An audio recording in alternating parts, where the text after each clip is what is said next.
Hi students, welcome to online class. So in this video we are going to discuss about chapter 11 database concepts. So last video we have discussed about the introduction to database and then what is the role, what is DBMS, what is mean by row, what is mean by column. So like that we have discussed in the last video. So now in this video we are going to discuss about the characteristics of DBMS. So last video itself we started discussing about DBMS. DBMS means a database management system. So the database is going to be maintained in a systematic manner, is going to be managed through a system. That particular system is called DBMS, right? So there are some characteristics are there for DBMS. So what are they? That is what we are going to discuss now. So first thing, data is stored into tables. See, everybody will think that the data is stored in the database. No, actually the data is not stored in the database. Actually the data is stored in the tables. The table is stored in the database, right? See here, data is never directly stored into the database. Data cannot be stored into the database straight away. Why? Because data cannot be stored in the database. It is not possible. All the data will be represented only in the form of tabular format, that is table. So table consists of row and column, right? So data is stored into tables created inside the database. So always the data is stored into the tables. Then tables are inside the database. DBMS also allows to have a relationship between tables which makes the data more meaningful and connected. See, each and every database consists of n number of tables. There may be 3 or 4 or 5 or 100 or 1000 tables. Depends upon the database, you can store n number of tables. So all the n number of tables will be connected to one another. So that is what they are saying. Each and every table will have a relationship between them, right? DBMS allows us to have relationship between tables which makes the data more meaningful and connected. Then only the data will be linked to one another. So it will be more and more meaningful, right? So that is the first characteristics. Data is always stored into the tables. Then reduced redundancy. What is mean by redundancy? Redundancy means repetition. See, most of them they used to store some files in their system. What they used to do is they used to store the files in one particular place, maybe C colon or D colon. Again they used to copy the same file and then they used to store it in some other place, maybe E colon or F colon. So here the files is repeated. The files are copied repeatedly and it is stored in the same computer and it is stored in the hard disk. Is it right or not? It is stored in the hard disk. So here repetition of files is available. So that is what they are saying. Now the hard disk are not so expensive, but in the olden days the hard disk are very expensive. See here, in the modern world hard drives are very cheap, but earlier when hard drives were too expensive, unnecessary repetition of data in the database was a big problem. So same data is stored again and again. Same tables are created again and again. So that is what they used to call it as unnecessary repetition of data. So but DBMS follows on another technique called normalization. DBMS follows normalization which divides the data in such a way the repetition is minimum. So repetition is not allowed there. So using the technique called normalization. There are 3 different forms of normalizations are available. 3 to 5 different forms are available. So if I go in a deeper manner, it will be so confusing for you. So as per the book, they have not yet given a detailed manner. But we will study that later. Normalization. What is mean by normalization? Right? So different forms are there. We can discuss one by one. So reduced redundancy. So we want to reduce the repetition. How to reduce the repetition means database management system has a technique called normalization. Using the technique, we can reduce the repetition of data. Right?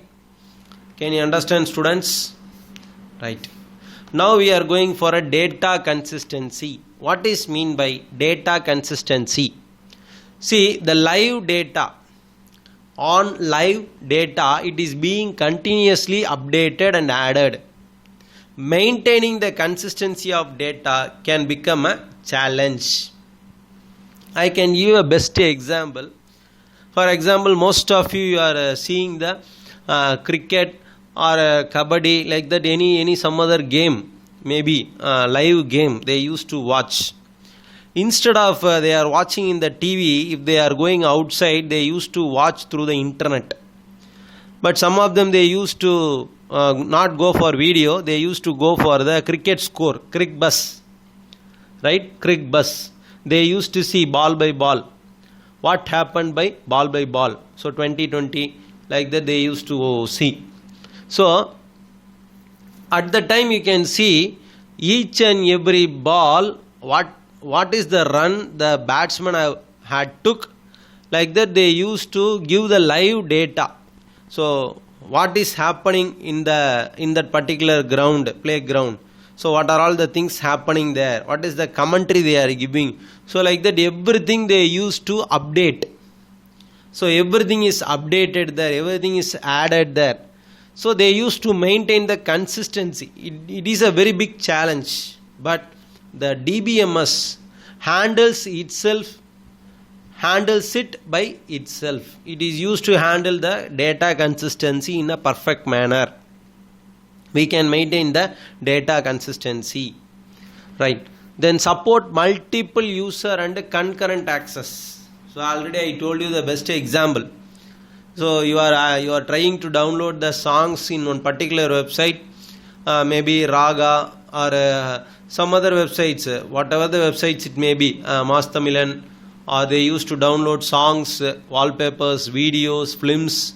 We used to download the same particular website we used to access, we used to download from that. Not only you are downloading, whenever you are downloading that particular video or audio from that website, the same website will be accessed by many people in the Tamil Nadu or in India or all over the world. Many of them they are accessing, they are trying to access, they are downloading that. Right? So that is what the DBMS handles. The handles multiple user as well as concurrent access. You take simply Facebook or Google or whatever it may be, any website. Many of them you are accessing the same website, you are accessing the same thing, same website or same database. Is it right or not? At a time, many of them they are trying to log in to gmail.com. They are trying to log into their email. So many of them they are accessing. But whether you are getting some other's mail, no. Whether you are logging into some other's mail, no. You are entering your username and your password. So automatically it is entering into your inbox. Whenever you are logging to your Facebook, at the same time many of them they are logging in. But everybody can access the Facebook. There is no problem at all. Everybody can access their own account. So that is what the DBMS allows. The DBMS allows multiple users to work on it. So what are the works they will do? They used to update, they used to insert, they used to delete the data, whatever it may be. Right? Updating the status, inserting some photos in their account, like that. Whatever you want you can do at the same time, and still manages to maintain the consistency. So it is managing and maintaining the consistency in a perfect manner, right? So this is taken care by the DBMS. This is taken care by the DBMS. Then what is query language? It is one of the characteristics of DBMS. Query language, in the sense, the users are able to easily ask the questions.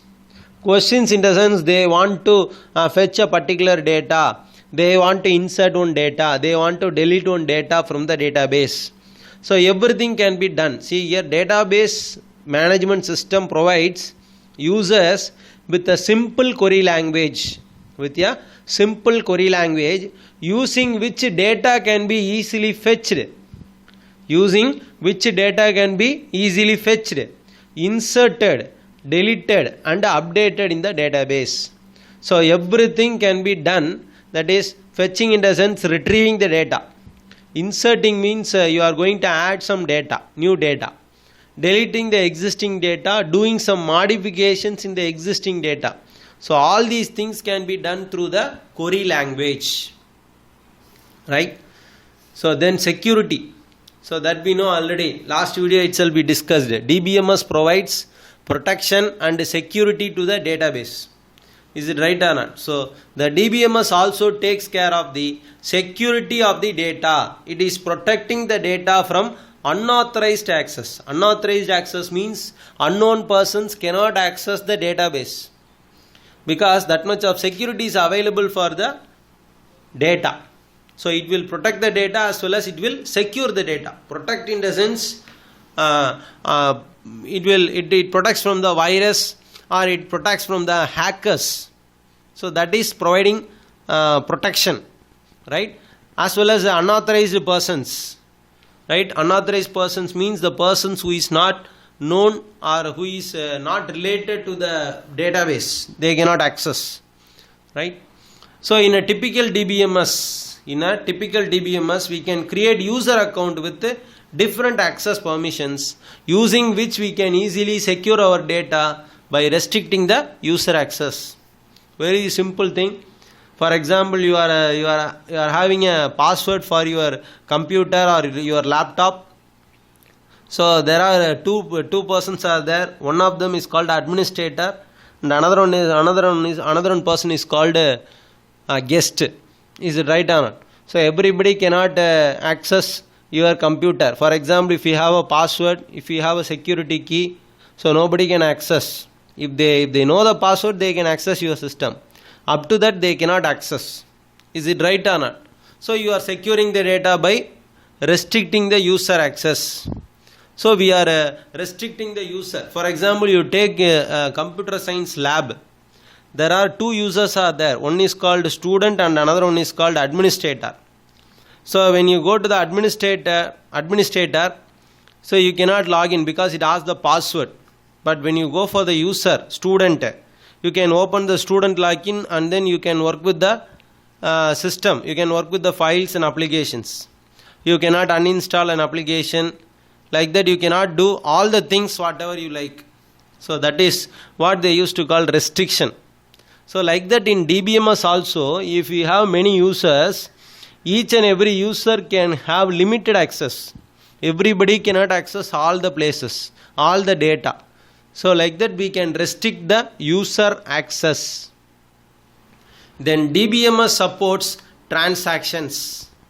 So DBMS supports transactions means it allows us to better handle and manage data integrity and real world applications where multi-threading is extensively used. So it is allowing the transactions to be done. Whatever the data options you are applying, whatever all the real world applications you are using, all those things are supported by the database management system. Right? So that is what here they are saying. So totally we have seen 7 characteristics. What are the 7 characteristics of DBMS? First characteristic is data is stored only in the table. then reduce the redundancy, then then data consistency, and then supporting the multiple user and concurrent access, query language, and then security, and then DBMS supports transactions. So these are the 7 characteristics of DBMS. It's a 5-mark question, so concentrate on this 5 mark. I think you might have understood the 5 mark, so I can complete this last topic, advantages of DBMS. So what are the advantages are there in the DBMS? So what are all the characteristics we discussed? The same thing is called the advantage, right? So again they have given you 4 points. You see this: segregation of application program. The application program is segregated from the database. See, database is at the back end. The application what we are working, everything is in the front end. You are viewing the browser. Using the browser, you are viewing the result. Whether you are taking the data from the database? No. Whether you are taking the 11th standard mark from the government database means no. The application is fetching the mark and then it is showing to you. So the application is separated from the database. Minimal data duplication or data redundancy. So that is what we discussed. So data redundancy is reduced here. That is the biggest advantage of DBMS. Easy retrieval of data using the query language. So using the query language means there are some query languages are there. You will study in the next chapter. SQL, structured query language, MySQL, right? Like that, some programming languages are there. Using that, we can retrieve the data from the database. Then reduced development time and maintenance. So we can easily develop the database and then we can easily maintain the database, right? Time constraint is very, very efficient. So these are the advantages of DBMS. It's a 2-mark question. So up to this, we have completed the advantages and characteristics. I think you might have understood this. Let's end the class. So thank you, students.